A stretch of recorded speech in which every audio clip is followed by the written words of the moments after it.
Your Ram 1500 AC is stuck blowing only on defrost because the plastic mode door actuator gear has stripped.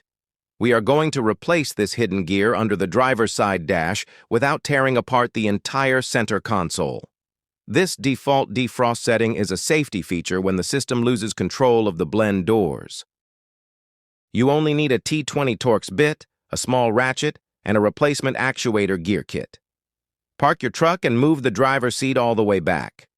Crawl under the driver's side dash and look up toward the right side of the steering column. You will spot a small black electrical box mounted with 2 screws. This is your mode door actuator. It controls where the air flows in the cabin. Disconnect the wiring harness from the actuator by pressing the release tab. Use your T20 Torx ratchet to remove the 2 mounting screws. Space is extremely tight here. A low-profile ratchet will make this much easier.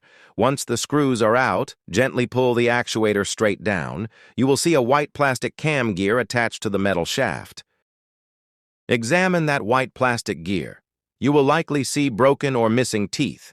This is exactly why your vent stopped working. Pull the old gear off the shaft and slide the new one on. Make sure the alignment tabs match up with the slots on the door shaft.